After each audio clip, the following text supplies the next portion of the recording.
ખૂબ ટૂંક સમયમાં કોર્પોરેશનની ચૂંટણીઓ આવી રહી છે, પ્રથમ વાગી ગયા છે. એટલે જે કોંગ્રેસ પક્ષના ઉમેદવારો કે જે પોતે ચૂંટણી લડવા માંગે છે, ભારતીય જનતા પાર્ટીનું શાસનમાં રાજકોટ મહાનગરપાલિકામાં શું હાલ થયા છે રાજકોટના, એ રાજકોટવાસીઓ ખૂબ સારી રીતે જાણે છે. ત્યારે ઉત્સાહભેર બધા જ પોતાની ઉમેદવારી નોંધાવવા માટે ને આગામી સમયમાં કઈ રીતે પોતે ચૂંટણી લડીને જીતી શકે એના માટેની ચર્ચાઓ આજે વોર્ડ વાઇઝ કરવા જઈ રહ્યા છે. ત્યારે જેટલા વોર્ડમાંથી જે લોકો લડવા માંગતા હોય, જે સમીકરણો અત્યારે જે અનામતના પ્રમાણે જે સમીકરણો આવ્યા છે એ પ્રમાણે કોણ સક્ષમ છે એ પોતાની દાવેદારી અને પોતાની રજૂઆતો કરશે, જે આજે સાંભળવાના છીએ.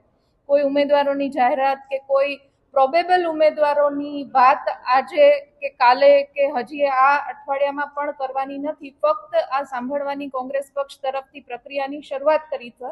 આ સાંભળવાને ઉમેદવાર જાહેરાતને કોઈ લેવા દેવા નથી.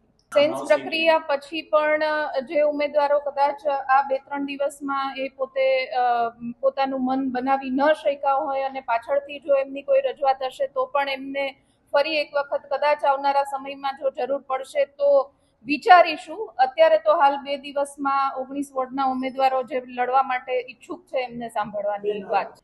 રાજકારણનો રાજકારણ જ્યારે હોય અને પક્ષનું રાજકારણ હોય ત્યારે બધા જ પ્રકારના આગેવાનો અને નેતાઓ બધા જ પક્ષમાં હોતા હોય છે. અમુક ચૂંટણી ટાણે હોય છે, અમુક આજીવન પોતે હર હંમેશ લડતા હોય છે, અમુક લોકો પોતે લડી શકે ને જીતી શકે છતાં પણ વચ્ચેના સમયગાળામાં સક્રિય નથી હોતા. એટલે સક્રિય છેલ્લા સમયે થયા અને અત્યારે નથી થયા એના ઉપરથી એની નેતાગીરી મૂલવી નથી શકાતી, પણ એના વિસ્તારમાં કેટલા સક્રિય છે અને લોકોમાં કેટલી ચાહના છે એના પ્રમાણે એનું નેતાગીરી નક્કી કરી શકાય છે. એટલે આ કોઈ માપદંડ મારા પ્રમાણે કોઈ પણ રાજકીય પક્ષોમાં ન હોઈ શકે.